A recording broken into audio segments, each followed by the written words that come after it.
అధ్యక్ష, వారి మరణ వార్త విని బెల్గావ్ నుంచి ఉటావుటిన మేము ఢిల్లీకి బయలుదేరి వారి కుటుంబాన్ని కలిసిన, వారి సతీమణిని కలిసి నన్ను నేను పరిచయం చేసుకున్నా. ఎందుకంటే వారికి నివాళులు అర్పించి వారి సతీమణి గారికి ప్రగాఢ సానుభూతి తెలపాలన్న ఆలోచనతో వారి సతీమణిని కలిసి నేను రేవంత్ రెడ్డిని తెలంగాణ రాష్ట్ర ముఖ్యమంత్రిని నమస్కారం పెడితే కూర్చో అని చెప్పి తెలంగాణ రాష్ట్రం వారు చాలా ప్రత్యేకమైన పరిస్థితుల్లో ఆ రాష్ట్రాన్ని మీకు ఇవ్వడం జరిగింది. మన్మోహన్ సింగ్ గారికి తెలంగాణ రాష్ట్రం అంటే ప్రత్యేకమైన అభిమానం ఉంది. ఆ రాష్ట్రాన్ని మీరు కష్టపడి అభివృద్ధి పదం వైపు నడిపించండి, మన్మోహన్ సింగ్ గారి ఆశీస్సులు మీకు ఉంటాయి అని చెప్పి వారి సతీమణి చెప్పినప్పుడు స్పష్టంగా కుటుంబం మొత్తం తెలంగాణ ప్రజలకు అండగా నిలబడుతుందని నాకు అనిపించింది. అధ్యక్ష, తెల్లవారి ఏఐసిసి ఆఫీస్ నుంచి వారి శివయాత్రకు బయలుదేరడానికి అన్ని ఏర్పాట్లు చేసినప్పుడు వారి వాహనంలో కూర్చోవడానికి నన్ను ముందుకు పిలిస్తే నేను అక్కడికి వెళ్ళి నించున్నాను. పక్కన ఒక మహిళ నించొని మీరెవరు అని అడిగింది. నేను వారిని ఎవరో సహజంగా అక్కడికి వచ్చిన వారికి నివాళులు అర్పించడానికి వచ్చిన వాళ్ళు ఎవరో అనుకొని చాలా క్యాజువల్గా మాట్లాడాను. అధ్యక్ష, కాసేపు అయినాక మాట్లాడితే వారు మన్మోహన్ సింగ్ గారి రెండవ కుమార్తె అంటే ఎంత సింపుల్గా ఎంత నిరాడంబరంగా వారి రెండవ కుమార్తె అక్కడ నించోవడం అనేది ఆ కుటుంబం యొక్క నిరాడంబరత.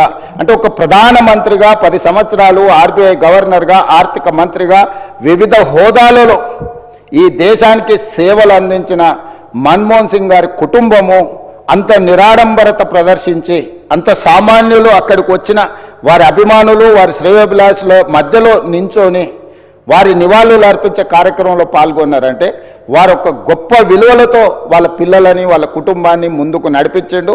వాళ్ళ కుటుంబానికే కాదు అధ్యక్ష, ఈరోజు ఈ దేశ యువకులకు అందరికీ కూడా డాక్టర్ మన్మోహన్ సింగ్ గారు ఆదర్శము.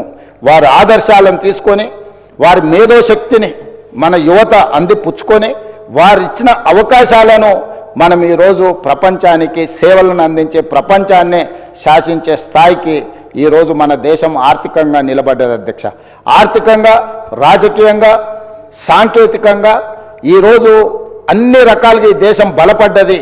ఈ దేశం ప్రపంచంతో పోటీ పడుతున్నదంటే డాక్టర్ మన్మోహన్ సింగ్ గారి సేవలు ఎన్నో ఈ దేశానికి ఉపయోగపడ్డాయి. అధ్యక్ష, అలాంటి గొప్ప నాయకుడిని కోల్పోయిన సందర్భంగా ఈరోజు తెలంగాణ శాసనసభ తమరి నాయకత్వంలో ఒకరోజు సమావేశాలను ఏర్పాటు చేసి రాజకీయాలకు అతీతంగా ఎన్ని విషయాలలో మనకు భిన్న అభిప్రాయాలు ఉన్నా ఈ దేశంలో ఉండే 140 కోట్ల ప్రజలకు అన్ని రాజకీయ పార్టీలు, అన్ని సంఘాలు, ఆర్ఎస్ఎస్ నుంచి ఆర్ఎస్యు వరకు, కమ్యూనిస్టుల నుంచి ఈరోజు మిగతా రాజకీయ పార్టీల వరకు ఎవరిని తీసుకున్నా ఈరోజు మన్మోహన్ సింగ్ గారి పట్ల ఏకాభిప్రాయమే వ్యక్తం చేయాల్సిన సందర్భం. అధ్యక్ష, అందుకే మీ అందరి తరఫున సభలో అందరి సభ్యుల సంపూర్ణ సహకారంతో డాక్టర్ మన్మోహన్ సింగ్ గారికి భారతరత్న ఇచ్చి వారి గౌరవాన్ని ఏ పదవులైనా ఏ హోదాలైనా వాటికే వన్నె తీసుకొచ్చిన మన్మోహన్ సింగ్ గారు.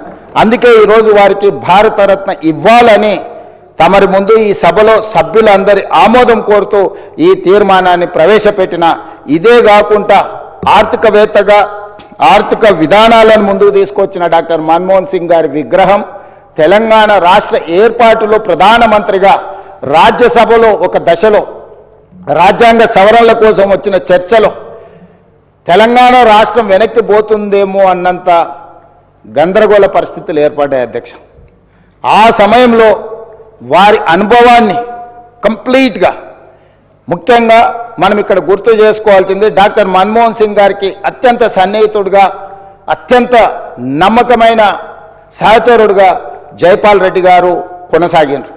జైపాల్ రెడ్డి గారు ఆ రోజు మన్మోహన్ సింగ్ గారితో మాట్లాడి సమన్వయపరిచి రాజ్యసభలో ఆ సవరణలకు అవసరమైన స్టేట్మెంట్ ప్రధానమంత్రికి వెళ్ళి రాజ్యసభలో వారి స్టేట్మెంట్ ఇవ్వడం జరిగింది. రాజ్యాంగ సవరణకు తిరిగి లోక్సభకు పంపాల్సిన పరిస్థితుల నుంచి ఆ క్లిష్టమైన పరిస్థితిలో వ్యూహాత్మకంగా చతురతతో డాక్టర్ మన్మోహన్ సింగ్ గారు రాజ్యసభలో వెళ్ళి ప్రకటన చేయడంతో ఈరోజు మన సర్వస్వతంత్ర తెలంగాణ రాష్ట్రంగా మనం ఏర్పడడమే కాకుండా 10 సంవత్సరాలు పూర్తి చేసుకొని తెలంగాణ రాష్ట్రంలో మనం పరిపాలన కొనసాగిస్తున్నాం.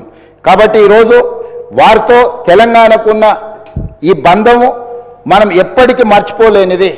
కాబట్టి ఈరోజు తమరి అనుమతితోటి ఫైనాన్షియల్ డిస్ట్రిక్ట్లో ఒక మంచి ప్లేస్లో డాక్టర్ మన్మోహన్ సింగ్ గారి విగ్రహావిష్కరణ చేసుకోవడం ద్వారా శాశ్వతంగా మనము వారి వర్ధంతులు జయంతులు వారి జ్ఞాపకాలు శాశ్వతంగా తెలంగాణ ప్రజల గుండెల్లో పదిలమై ఉండే విధంగా ఇంకేదైనా సలహా సూచనలు ఎవరైనా ఇచ్చినా కూడా ఒక మంచి ప్రాంతంలో మాజీ ప్రధానమంత్రి డాక్టర్ మన్మోహన్ సింగ్ గారి విగ్రహాన్ని ప్రజలందరూ గుర్తుపెట్టుకునే విధంగా ప్రజలందరూ వారిని స్ఫూర్తి తీసుకునే విధంగా ఎక్కువగా ప్రజలు ఎక్కడైతే మమేకమవుతుంటారో కలుస్తుంటారో ఆ ప్రాంతంలో డాక్టర్ మన్మోహన్ సింగ్ గారి విగ్రహం ఉంటే మనందరికీ స్ఫూర్తి నింపిన వాడవుతారు. కాబట్టి ఈ సభలో ఒక నిర్ణయం తీసుకొని ఏ ప్రాంతంలో ఎక్కడ పెడితే బాగుంటుందో మనం తర్వాత అయినా చర్చించుకుందాం. కాకపోతే తెలంగాణ గడ్డ మీద డాక్టర్ మన్మోహన్ సింగ్ గారి విగ్రహం పెట్టుకోవడం అనేది సముచితమైన నిర్ణయం అని నేను భావిస్తున్నా. దానికి కూడా ఈ సభ ద్వారా ఆమోదం తెలపాల్సిందిగా సభ్యులందరినీ కోరుకుంటూ మీ దగ్గర సెలవు తీసుకుంటున్నాను అధ్యక్ష.